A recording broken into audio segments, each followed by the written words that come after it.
The last 3 years have been, well, let's say 2022 was probably the worst year of my life because unhealed grief from when my dad passed and when my mum passed.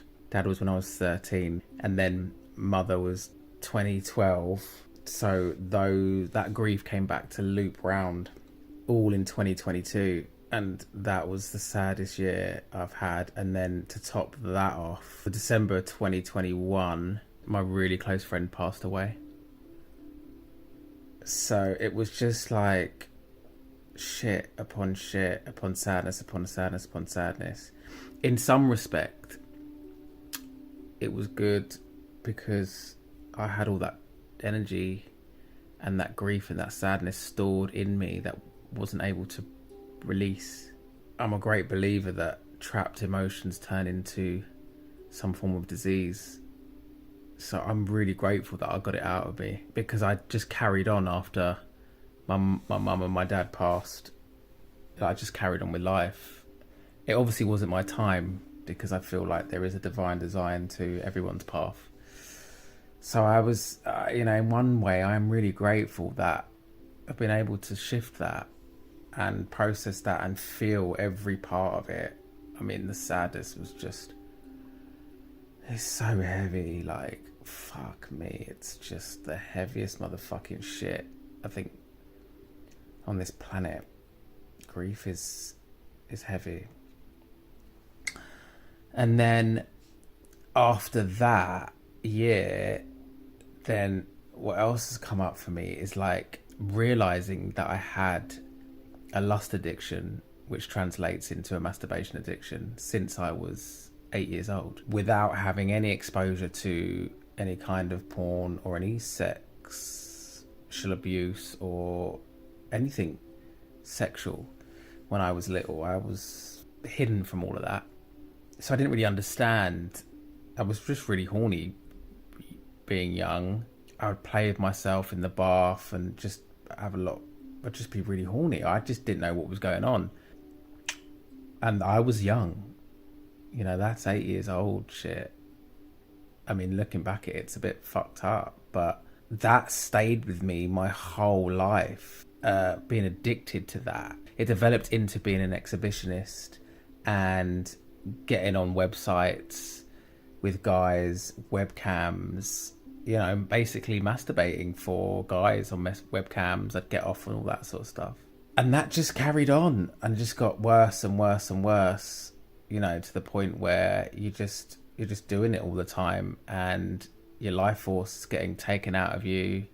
It affects your willpower. You don't realize it, but it affects absolutely every single aspect of my life. When you've got that kind of addiction, no one sees it. It's hidden, and it's hidden in shame.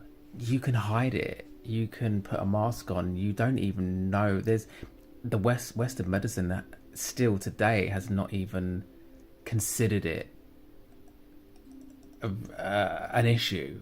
But then you look at some of the research from, University of Cambridge in 2013, compared the brain scans of heavy drug users, and then compared these with pornography users, and realized that their brains are fucked just like drug addicts.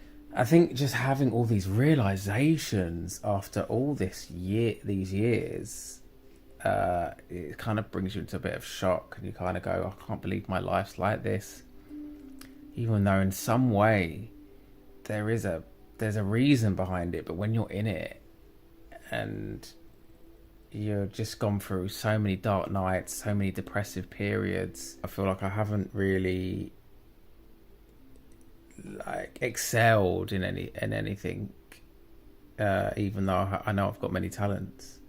But I also have to trust that this is also part of the process, which is the hardest part, I think, in anyone's journey, especially mine, And so I'm doing this video because right now I feel I just got inspired by my friend Selena Yaga, her real name Selena, to do a video of just sitting in the shit and talking about the shit because I have to get used to, this is also a part of life.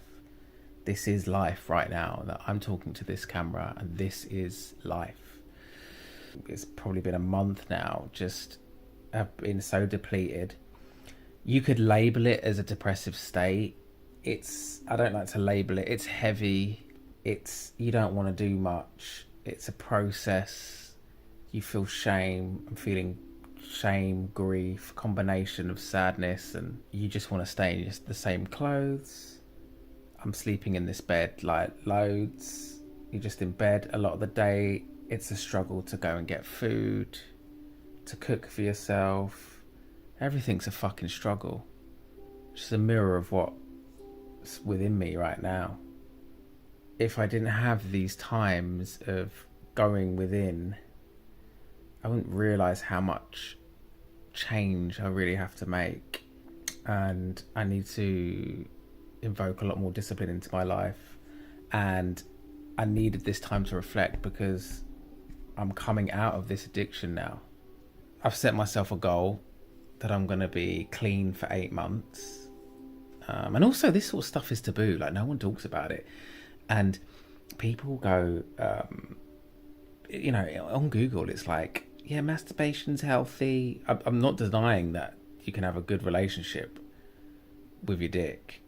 But I think they go, it's healthy, 1 to 3 times a week or so. I don't know what they talk about, but I don't. It's the intention behind everything, right? So they're not being clear and stating what's going on. Like, because you could take that and go, oh yeah, I masturbate to porn and 1 to 3 times a week, but they don't talk about how it flushes it fucks with your brain, the dopamine receptors. Like, they don't go into it, and how that relationship, you're basically becoming a voyeur. Like, and we're here, I feel like, on this planet to connect physically with people and have connection, not to be watching a screen or fantasizing and getting off. Like, it's not natural. Like, it's just not natural. It's just not fulfilling. I don't feel like the soul really wants that. It's just almost a form of escapism, if you're gonna go down that route, which is not healthy. So for me, this year's all about discipline. 8 months is what I feel I need to be rid of this addiction, in a way, completely renew my neural pathways, reset them, reinforce them. As if you're ever feeling like this, got no energy, feel numb to the world, you feel like shit, feel like you don't have that much energy to talk to people, don't want to be around people, have a lot of social anxiety, the list goes on. Be super kind to yourself as much as you can. Nurture that kid in you. I think it's definitely the lesson that I'm learning. I'm still learning. I still haven't mastered it. But you've got to nurture that little kid, that 8-year-old that needs so much nurture, But anyway, this is a video diary. I don't think I would post this. I don't know, because it just seems a bit like I'm waffling on. It's more for myself. But if I do, then it will be up. And if I don't, it will remain in the archives. But yeah, anyway, peace out. Bye.